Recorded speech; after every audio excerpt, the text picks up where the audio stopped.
जिंदगी का भंवर है। कि आप सबको यही लगता है कि मैं रजनी वर्मा से मिली हुई हूँ? इसमें समझने और समझाने की कोई बात नहीं है सोनाली। ये तो पुराना सच है कि तुम रजनी वर्मा के काफी करीब थे। कि सरकार के खिलाफ जो पहले प्रदर्शन होते थे उनके पीछे तो शंकर प्रसाद जी का हाथ था, लेकिन अब जो ये विरोध प्रदर्शन हो रहे हैं उसके पीछे किसका हाथ? कितनी मुश्किल से मैंने इस मंत्री पद को हासिल किया है और अब मैं किसी भी वजह से इस मंत्री पद को छीनने नहीं दूंगी।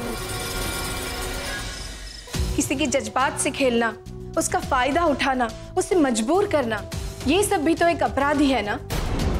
मेघना जी, इसे तो बड़ा अपराध मानना चाहिए। बड़े अफसोस की बात है कि राजनीति में इस तरह का अपराध का समावेश हो चुका है। जहां राजनीति अपराध की बुनियाद पे की जाए, उसकी शुरुआत क्या होगी और उसका अंजाम क्या होगा, इसका अंदाजा तो कोई भी लगा सकता है। क्या कह रही हैं आप? वही जो सच है।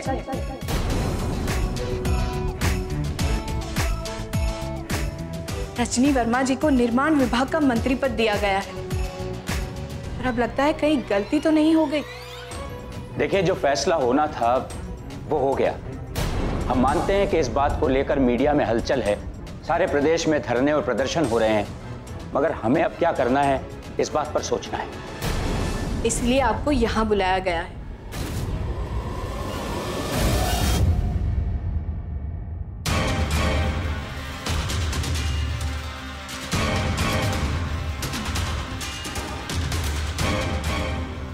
दरअसल हमसे भी एक अपराध हुआ है।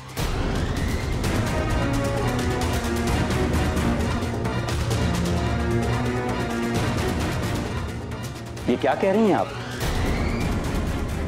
आप और अपराध?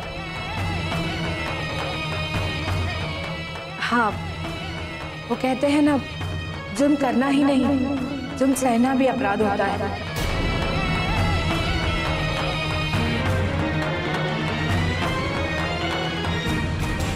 इसी तरह अगर कोई हमें मजबूर करे और अपना काम निकलवाना चाहे और हम मजबूर हो जाए तो वो अपराध ही हुआ ना। मजबूर होकर दरअसल हमने अपने अपराध को बढ़ावा दिया है।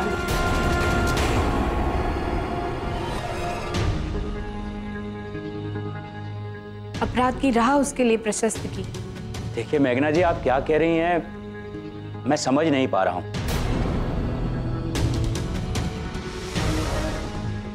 बस इतना सा समझ में आ रहा है कि यह जरूर रजनी वर्मा से संबंधित बात।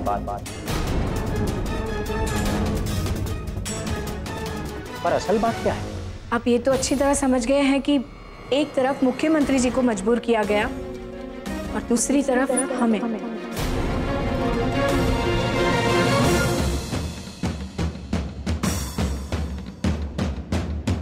पर इससे कुछ भी नहीं बिगड़ा है मेघना जी। ये बात नहीं समझ पा रहा हूं कि आप इतनी आसानी से कैसे मजबूर हो।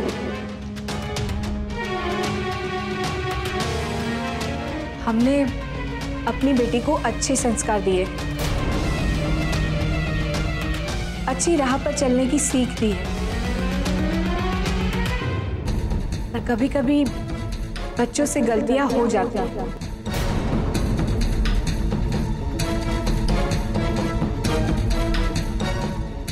और ऐसी हालत में गलती की संभावना बढ़ जाती है जब कोई करीबी उसका फायदा उठाना चाहे।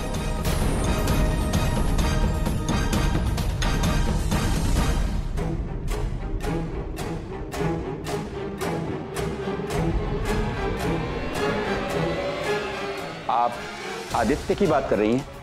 हाँ देवव्रत जी,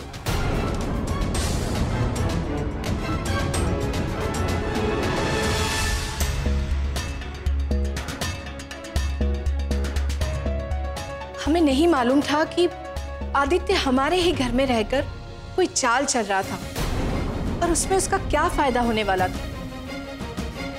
हमारे करीब होने की वजह से उसने सबसे पहले हमारी बेटी निधि को फंसाया और हमें तो उस पर शक भी नहीं था।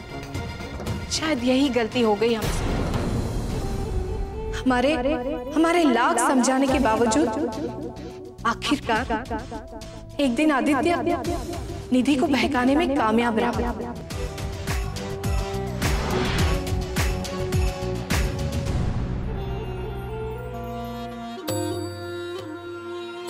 निधि। अरे आदित्य, तुम यहाँ? हाँ, मैं बाहर हॉल में बैठा था, मैं आवाज दी तो तुमने सुनी नहीं, मैं यहाँ आ गया। माँ भी आई है तुम्हारे साथ? नहीं, वो गृह मंत्रालय के साथ मीटिंग में है। कुछ तो गड़बड़ हुई है जिसकी वजह से मीटिंग अभी तक चल रही है। कैसी गड़बड़ी? पता नहीं निधि, लेकिन कुछ तो हुआ है। तुम मेरे लिए एक गिलास पानी लाओ। श्योर। सारी फाइलें मेरी वजह से पास हुई, उसका फायदा मैंने उठाया। अब ज्योति की वजह से वो बात खुल चुकी है। अगर छानबीन शुरू हुई तो मामला कभी भी सामने आ सकता है। निधि के साथ मेरी शादी टूट सकती है, और अगर निधि मेरी रही तो सिर्फ मेघना मैडम को ही नहीं बल्कि मुख्यमंत्री को भी मुझे बचाने की कोशिश करनी पड़ेगी।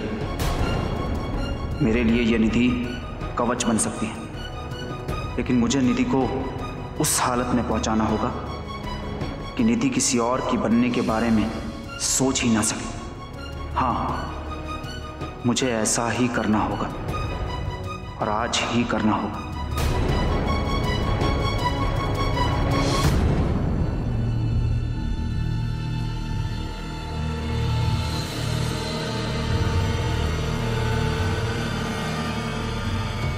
क्या हुआ?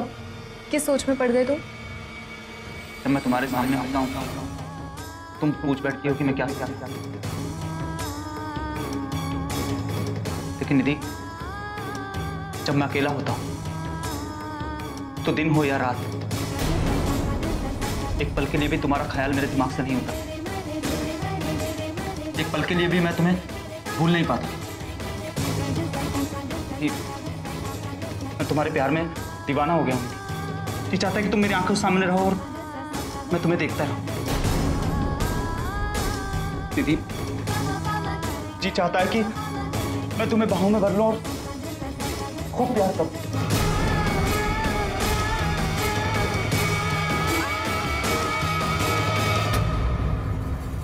लेकिन दीदी, फिर दिल डरता है कि कहीं तुमने मेरे प्यार को ठुकरा दिया तो मेरी तो जीने की ख्वाहिश ही खत्म हो जाएगी। निधि, तुमने मुझे एक नई जिंदगी दी। निधि, अब तुमसे दूर नहीं रहा जाता। नहीं आदित्य, मैं तुम्हें नहीं ठुकराऊंगी। तुम मेरा प्यार हो।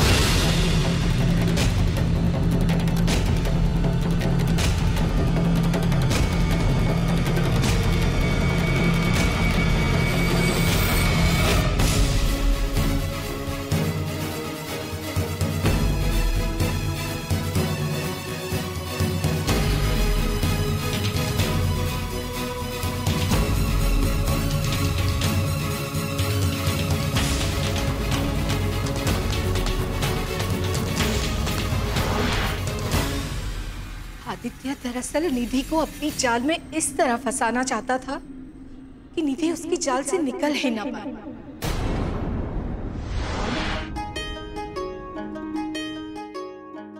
क्या हुआ आदित्य? क्यों परेशान हो? कुछ नहीं निधि। आदित्य, तुम्हारे चेहरे पे उदासी बिल्कुल अच्छी नहीं लगती। तुम ना मुस्कुराते हुए बहुत अच्छे लगते हो। मेरी इसी उदासी पर तुम्हें प्यार आया था, याद है? अच्छी तरह याद है।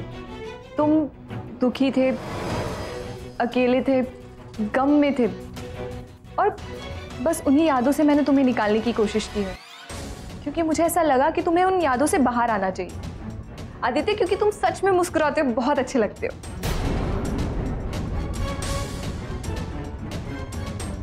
तुम्हें मालूम है ना निधि कि मैं तुमसे कितना प्यार करता हूँ। लेकिन एक बात का डर लग रहा है, कहीं हमारे प्यार पर कोई आंच ना आ जाए, कहीं कोई हमारे रिश्ते में दरार डालने की कोशिश तो नहीं कर रहा है।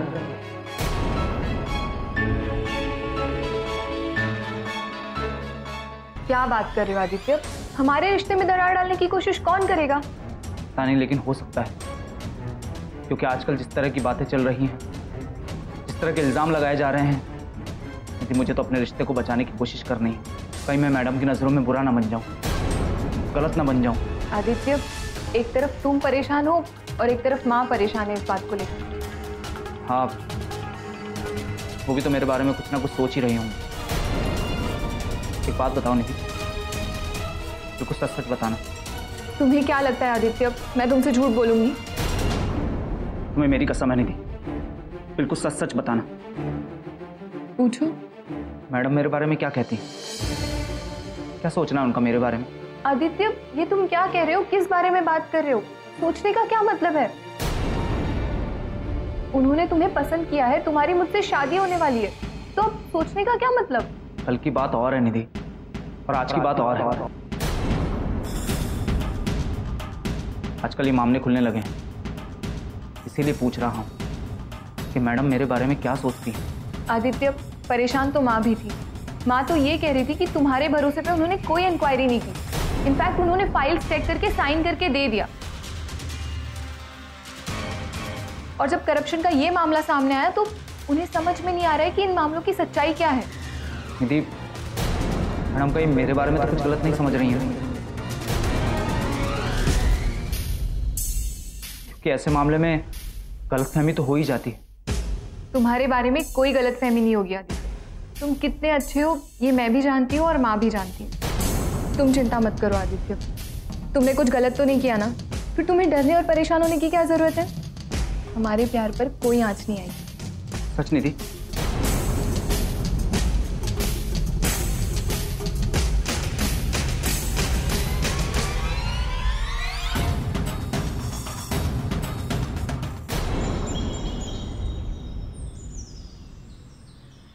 खबर को सुनकर हम तो सदमे में पड़ गए हैं। हम तो सोच भी नहीं सकते कि हमारी सरकार से ऐसी गलतियां हुई हैं। और गलतियां क्या, इसे तो गुनाह कहना चाहिए। इस भ्रष्टाचार के छींटे से हम अपनी सरकार को बचाना चाहते थे, और जो प्रण लेकर हम चलते थे कि हमारी सरकार पर भ्रष्टाचार का दाग भी नहीं लगने देंगे, वो दाग इतनी जल्दी लग जाएगा ये तो हमने सोचा भी नहीं। मैं खुद परेशान हूं मैडम, मुझे खुद को कुछ समझ नहीं आ रहा है कि ये सब कैसे हो गया। उसके पीछे किसका हाथ है? क्या सच है, क्या झूठ है? ये जो सामने आया है वो झूठ नहीं, सच है। सच है कि हमारी सरकार में भ्रष्टाचार हुआ है। और सवाल ये है कि इस भ्रष्टाचार के पीछे हाथ किसका है? क्या ऐसा भी होता है कि भ्रष्टाचार हो सरकार में और सरकार के ही जिम्मेदार मंत्रियों को इसके बारे में पता भी ना हो? जैसे कि हमें ही पता नहीं कि भ्रष्टाचार हो रहा है। मुझे लगता है मैडम ये एक बहुत गहरी साजिश है, सरकार को बदनाम करने की साजिश। ये तो हर भ्रष्टाचारी कहता है, और अगर हम भी यही कहेंगे तो जनता हम पे यकीन नहीं करेगी। जनता हमसे कोई सवाल करती है तो हमें पुख्ता तौर पर उसके जवाब देने होंगे, और हमारे पास इसका कोई जवाब नहीं।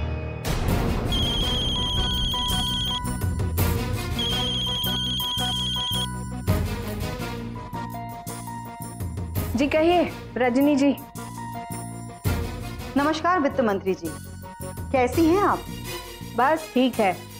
कहिए कैसे फोन किए आप? बड़े अफसोस की बात कि जिस बात के बारे में हमने सपने में भी नहीं सोचा था वो इतनी जल्दी सामने आने लगी। तो ताने देने के लिए फोन किए हैं? अरे अरे, आप तो बुरा मान गई। ये खबर मेरे कानों में पड़ी तो मैं तो अपने आप को रोक ही नहीं सकती। जनता के बीच ये अजीब सा भ्रम बना हुआ है कि जब भी कोई नेता मंत्री बनता है तो सबसे पहले वो अपना घर भरने की कोशिश करता है। और आपकी सरकार में हुआ ये भ्रष्टाचार जनता की इस सोच को और भी मजबूत कर देगा। निर्माण विभाग में जो भी घोटाले हो रहे हैं उसके पीछे आदित्य का हाथ है। निधि को आगाह करने के लिए सबसे पहले ज्योति ने निधि को फोन किया। जिंदगी एक भंवर है। कल को जनता तो यही कहेगी कि ईमानदारी पर बनी हुई सरकार और सरकार के लोगों ने सत्ता में आते ही अपना घर भरना शुरू कर दिया। वो क्या है ना रजनी जी, कुछ नेताओं की ना आदत होती है, अपनी बात को जनता की जुबान में कहते हैं, और आप भी कुछ ऐसा ही कर रही है। माफ कीजिएगा वित्त मंत्री जी, लेकिन क्या इस सरकार में विधायक होने के नाते मुझे ये सवाल करने का हक नहीं है? क्योंकि गलती चाहे किसी के भी हो, बदनामी तो सरकार की है और इस पार्टी की मैं भी सदस्य हूँ। हाँ, सदस्य तो आप हैं, पर बातें तो विरोधियों जैसी कर रही है। आप अच्छी तरह जानते हैं कि जिस ईमानदारी के साथ हमने सरकार बनाई थी, उसी ईमानदारी के साथ हम सरकार चला भी रहे हैं।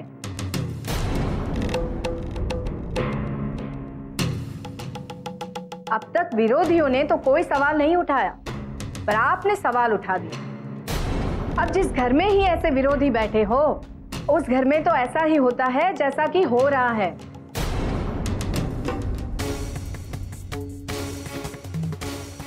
अगर भ्रष्टाचार हुआ है तो उसकी सच्चाई सामने आ ही जाएगी, और अगर जरूरत पड़ी तो हम हमारे ही खिलाफ कार्यवाही कराएंगे, पर सरकार या पार्टी पर कोई बदनामी नहीं होने देंगे। सरकार और पार्टी की बदनामी तो बस इसी खबर से हो गई।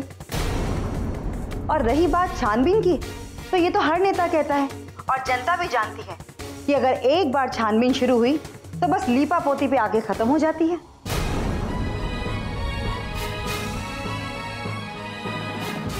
अगर हो सके तो जनता के सामने इन सवालों के सटीक जवाब दीजिएगा। धन्यवाद।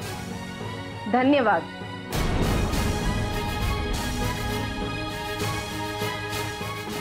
हमारी सरकार में अगर घोटाले हुए हैं तो इनके पीछे कौन है? ऐसा तो हो ही नहीं सकता कि इसके पीछे किसी का हाथ ना हो। मैडम, मैं समझता हूं कि इसके पीछे कोई गहरी साजिश है, और अब तो ये साबित हो चुका है कि हमारे ऑफिस में कुछ लोग ऐसे हैं जो दुश्मनों से मिले हुए हैं और जानबूझकर सरकार की छवि खराब करने के लिए इन घोटालों को अंजाम दिया गया है।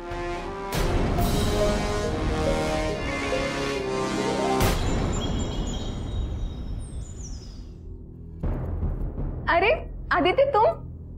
हाँ निधि, तुमसे ही मिलने आया हूं। ऐसा तो मौका मिलता नहीं है। मुझे पता था कि इस वक्त तुम घर पर अकेली हो और तुम्हारे साथ वक्त गुजारने का मौका मिल जाएगा। आदित्य, तुम भी ना, इस वक्त तुम्हें माँ के साथ होना चाहिए, ऑफिस में। सच कहूं निधि, तो तुमने दीवाना बना दिया है।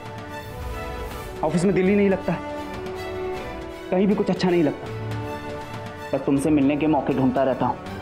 आदित्य, अब मजाक बंद करो, अब सच सच बताओ किस लिए आए हो? आना तो तुमसे मिलने के लिए हुआ है, लेकिन कोई ना कोई तो बहाना होना चाहिए, इसलिए मैंने माँ जी को कह दिया कि घर पर एक फाइल छूट गई, और बस तुमसे मिलने यहाँ आ गया।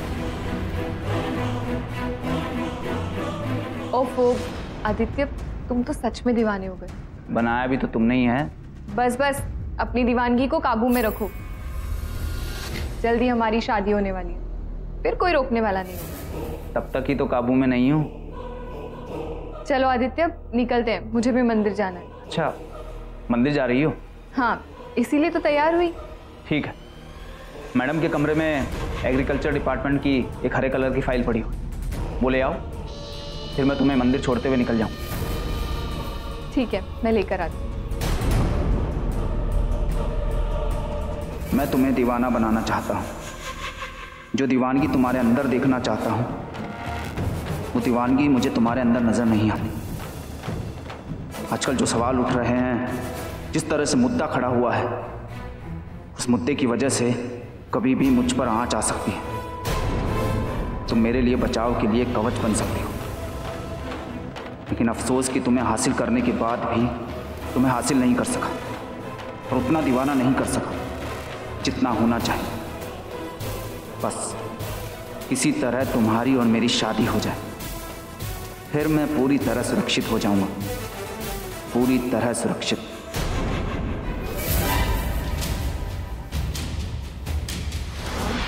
पर ईश्वर हमारे साथ था।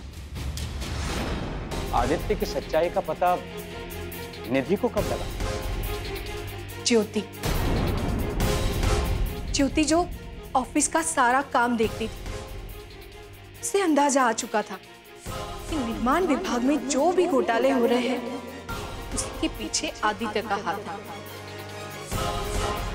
और निधि को आगाह करने के लिए सबसे पहले ज्योति ने निधि को फोन किया।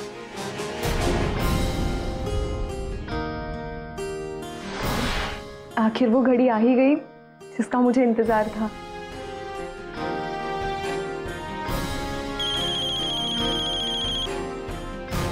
ज्योति? हाय ज्योति। हाय निधि, कैसी हो? मैं अच्छी हूँ, तुम कैसी हो? कहाँ हो अभी? बस घर पर हूँ। निधि, मुझे तुमसे कुछ बात करनी और उन फाइलों को भेजने वाला कोई और नहीं। प्रदीप, मैं तुम्हें ये सारी बातें इसलिए बता रही हूँ क्योंकि तुम ही हो जो इस सच्चाई की तह तक पहुँच सकती। जिंदगी एक भंवर है और ये बात तुम्हारे लिए जाननी बहुत जरूरी है। ऐसी भी क्या बात है ज्योति? निधि, हो सकता है कि तुम्हें इस बात से ठेस लगे, लेकिन तुम्हें खुद को संभालना होगा। मैं जानती हूँ कि तुम आदित्य से प्यार करो और उससे तुम्हारी शादी होने वाली है। पर ऐसी भी क्या बात है ज्योति? निधि, तुम्हें यह समझना होगा कि ये शादी किसी स्वार्थ के लिए तो नहीं की जा रही, या फिर इस शादी के पीछे कोई मतलब तो नहीं है। तुम आखिर कहना क्या चाहती हो ज्योति? निधि, मैं चाहती हूँ कि तुम किसी भी तरह से इस सच्चाई को समझने की कोशिश करो, इसकी तह तक पहुंचो। कौन सी सच्चाई? कैसी सच्चाई? किस सच्चाई की बात कर रही हो तुम? अब मैं तुम्हें जो बताने जा रही हूँ उसको दिल थाम कर सुनना, और जब तक तुम इस सच्चाई की तह तक नहीं पहुंच जाओ, इस बात का जिक्र किसी से भी मत करना, क्योंकि जुबानी तौर पर कही गई इन सभी बातों की कोई अहमियत नहीं होती, और इस सच्चाई की तह तक सिर्फ तुम पहुंच सकते हो। हमारी सरकार में आज तक जितने भी घोटाले हुए हैं उनके पीछे किसी और का नहीं, प्रदीप जी और आदित्य का हाथ है।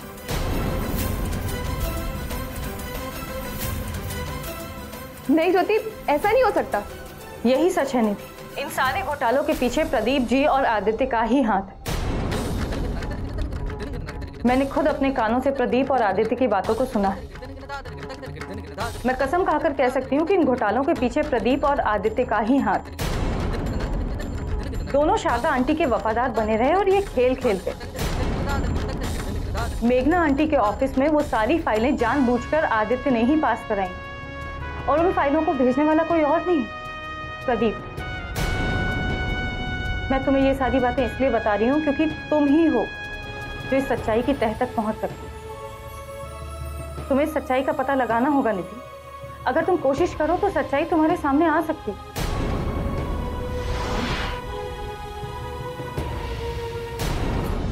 वो चाहती थी कि हम किसी भी तरह पैसे कमाएं।